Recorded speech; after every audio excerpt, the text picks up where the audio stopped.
৫,০০০ টাকা শুনলেই মনে হয় আজকাল এত টাকায় মাস চলে নাকি, কিন্তু একটু বুদ্ধি খাটালে প্ল্যান করে খরচ করলে এই ৫,০০০ টাকাতেই এক মাসের সংসার আর মুদিখানার বাজার দুই সম্ভব।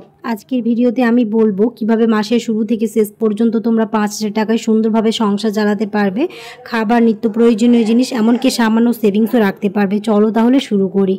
আসসালামু আলাইকুম, কেমন আছো তোমরা সবাই? আনিসা লাইফস্টাইল ব্লগে তোমাদের আরেকবার স্বাগত জানাই। কাছে দূরে যে যেখান থেকে আমার ভিডিওটি দেখছো, আশা করছি তোমরা সবাই অনেক ভালো আছো। আলহামদুলিল্লাহ আমরাও অনেক ভালো আছি।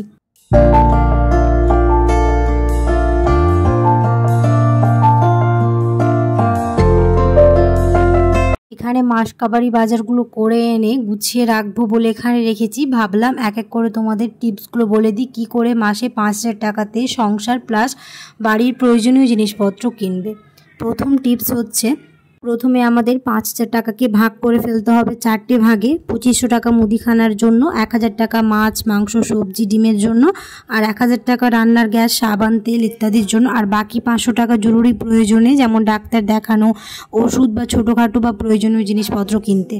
স্টেপ 2 হলো, মুদিখানা বাজার করার আগে একটা লিস্ট তৈরি করতে হবে, যেমন চাল 10 কেজি, ডাল 2 কেজি, সরষের তেল 1 লিটার, লবণ, চিনি, হলুদ, মরিচ, সাবান, ময়দা, আটা।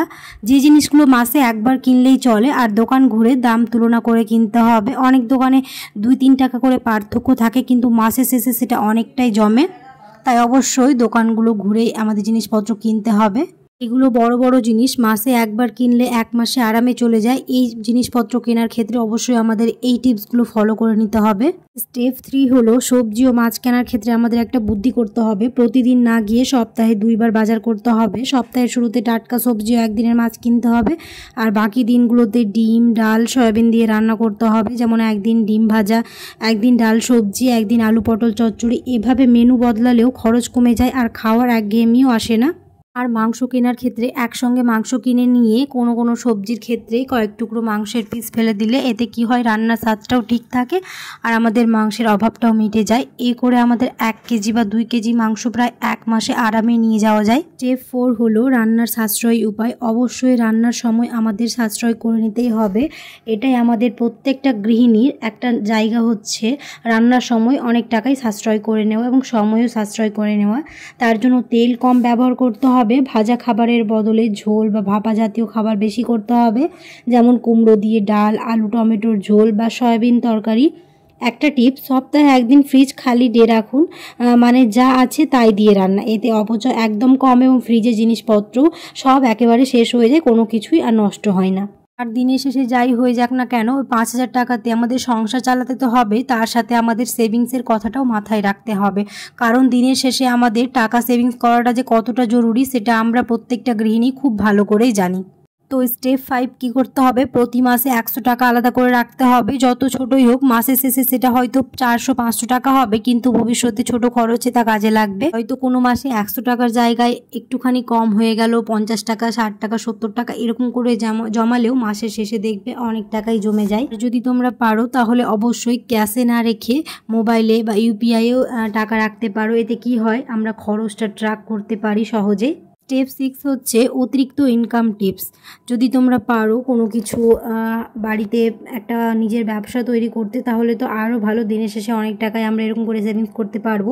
যদি ধরো তোমরা রান্না ভালো করতে পারো বা হাতের সেলাইয়ের কাজ পারো, যে কোনো কাজ, ছোটোখাটো কাজ হলেও হবে, যদি আমরা নিজে থেকে সেটা করি তাহলে অবশ্যই সেই টাকা দিয়ে বাজারের চাপ অনেকটাই কমে যায়।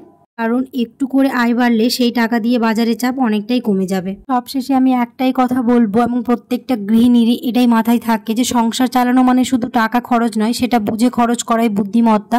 কম টাকা দিয়েও হাসি মুখে সংসার চালানো যায় যদি তোমরা পরিকল্পনা করে সচেতনভাবে চলো। তাই আজ থেকে একটা খাতা রাখতে হবে, প্রতিদিনের খরচ লিখে ফেলতে হবে, আর দেখবে মাসের শেষে হাসি মুখে বলতে পারবে, হ্যাঁ ৫,০০০ টাকাতেও সংসার চালানো যায়, খুবই সহজ আর একটুখানি বুদ্ধি দিয়ে। অল্প টাকায় সংসার চালানো একটু চাপ, কিন্তু অসম্ভব নয়। সব কিছু বাধা পেরিয়ে যদি আমরা এই ছোটো ছোটো টিপসগুলো ফলো করে থাকি, দেখবে মাসের শেষে কম টাকা দিয়েও আমরা সংসার সুন্দর করে চালাতে পারবো। আমার মনে হয় প্রত্যেকটা গৃহিণী এই কাজগুলো করে থাকে। যারা এই কাজগুলো করে থাকো না, একবার করে দেখবে মাসের শেষে কম টাকা দিয়েও খুব সুন্দরভাবে সংসার চালাতে পারবে। আশা করছি আমার আজকের টিপস তোমাদের ভালো লেগেছে। আজকের টিপস তোমাদের অনেকটাই কাজে লাগবে, এই ভেবে তোমাদের সাথে শেয়ার করেছি। যদি ভিডিওটা ভালো লেগে থাকে তাহলে অবশ্যই একটা লাইক করে দিও। আর কোন টিপসটা তোমাদের সবচেয়ে বেশি ভালো লেগেছে অবশ্যই কমেন্টে আমাকে জানিও। আর অনেকেই আছো ভিডিও দেখে চলে যাচ্ছ কিন্তু লাইক করো না, অবশ্যই লাইক করে দিও, কারণ একদম ফ্রিতে লাইক। আর তোমাদের একটা লাইক আমার ভিডিওকে অনেক দূর নিয়ে যাবে, আমার ভিডিও বানাতে বেশ ভালোও লাগবে। তার জন্য আমার সাথে থেকো, আমার পাশে থেকো, আমিও কথা দিচ্ছি তোমাদের পাশে থাকবো। যাই হোক, আজকে ভিডিওটা এখানে শেষ করে দিচ্ছি। দেখা হবে খুব তাড়াতাড়ি নতুন একটি ভিডিওতে। সবাই খুব ভালো থাকবে। আল্লাহ হাফেজ।